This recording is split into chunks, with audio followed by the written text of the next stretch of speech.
Welcome to Cybersecurity Sense, a weekly podcast providing updates and insight into the latest in cybersecurity.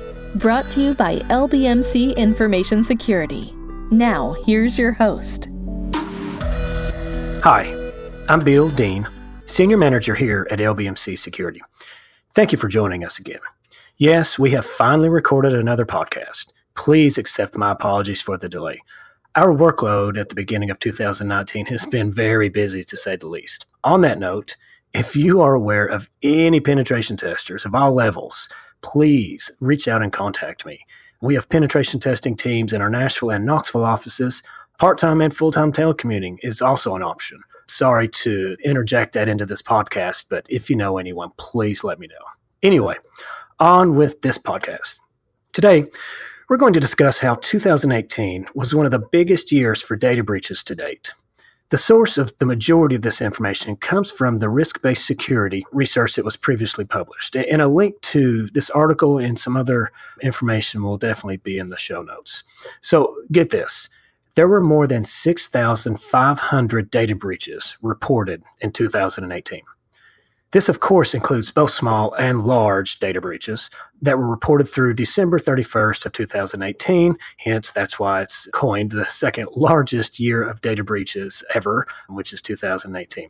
If there is any good news, there was a 3.2% decline from 2017. As you can probably imagine, 2017 was the largest data breach ever from a count perspective with 6,728. There's got to be a silver lining here somewhere that it's at least decreasing.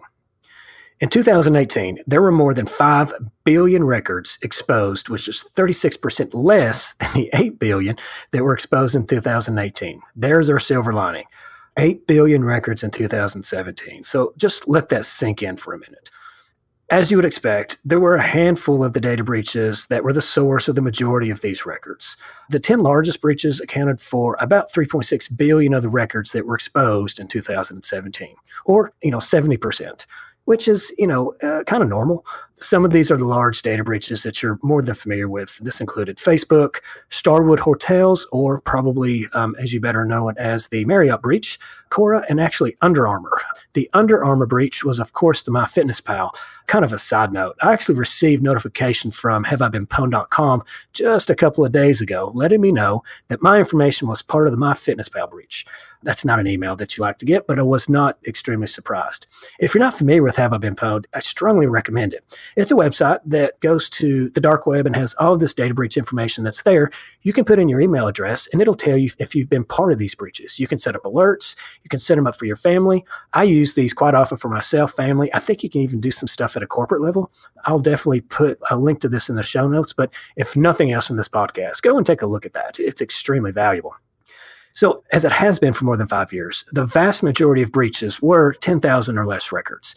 That seems small compared to, the huge Marriott breaches, but it's definitely significant enough in which you have a legal obligation that the organizations have to disclose. And actually, contrary to what you may believe, the medical and education sectors actually exposed far fewer records than other sectors that are often considered to be more, and I'm air quoting, security mature. It's no surprise, but verticals such as financial services, technology firms, retailers, restaurants, hotels, they were responsible for nearly 66% of the reported breaches. In contrast, the medical and education sectors exposed less than 10 million records combined. Don't get me wrong, 10 million records is still a high number. More than 6 in 10 of the breaches exposed email addresses, and about 57% involved passwords. Arguably, social security numbers and credit card numbers are the most valuable data that's tangible that an attacker can resell or use immediately. Social security numbers were about 13.9%, and credit card numbers were about 12.3% of the data breaches in 2017. Of course, the Marriott breach was a major contributor to the credit card numbers. Hacking by malicious actors, external actors, remained the cause for the majority of the data breaches at a little over 57%. Web breaches, such as those resulting from intrusions and data publicly accessible via search engines, exposed more than records, 39.3%. That stat just baffles me that information is still inadvertently published to the internet for Google to just hoover up. Insider threats, whether the oops, I lost a drive or made a mistake, or the malicious actor, accounted for about 14% of all data breaches in 2017. I am a true subscriber of the theory that a malicious insider can be one of the most devastating types of an attack any organization can experience. As stated by Inga Gottingen, which is the executive vice president at Risk-Based Security that published the results, one surprise in the data was the scant progress that organizations appear to be making in closing the gap between the breach discovery and the breach disclosure. The data showed that government and private institutions took an average of 49.6 days last year to publicly report the breach after its initial discovery. That was actually marginally longer than the 48.6 days it took in 2017, suggesting that organizations are struggling to speed up incident response despite the increased pressure on them to do so in recent years. She also noted that it's hard to say why it is still taking nearly 50 days to disclose a breach. It could have been that we reached a plateau where it simply takes 2 to 3 weeks to conduct a full investigation and 2 to 3 weeks to work through the preparing and releasing of the notification. I can definitely see this in our experience. Many organizations we work with want to use every bit of time possible in an attempt to prove the negative somehow. Maybe this didn't work. Maybe this didn't happen. Maybe they did not get the data out of the environment. So I'm actually not surprised that number is where it is. They're going to be right at the disclosure time that's required by law. No one is going to rush to disclosure if they have an opportunity to prove something different.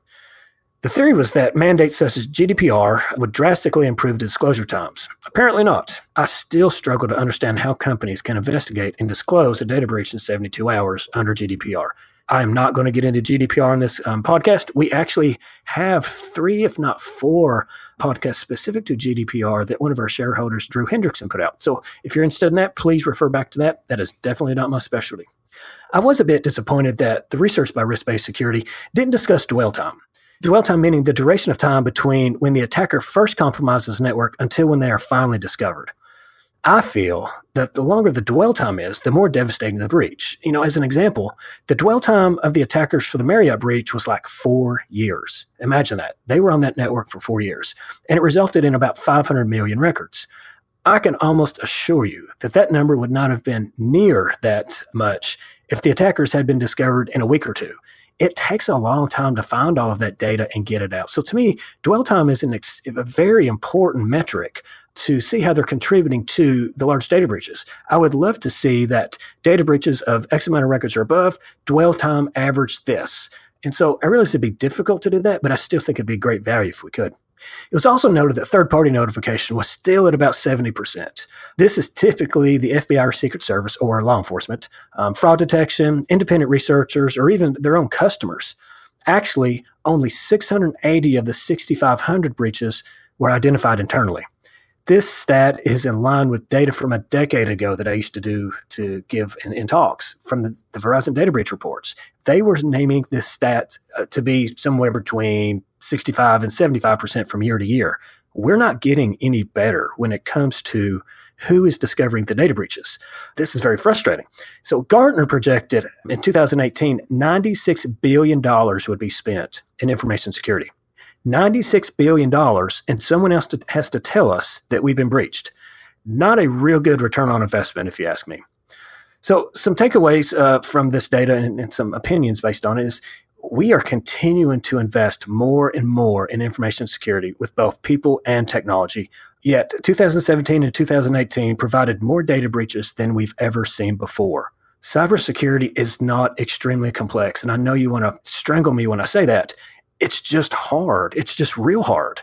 And what we don't want to do is to do the hard work. Throwing money at this problem is not working. Each year, Gartner estimates 5 to 8% increase in cybersecurity spend. Yet the data breach numbers from 2017 and 2018 were the highest ever. Something's not working. We've really got to be willing to do the work. Patch the systems, train the users, enable multi-factor authentication.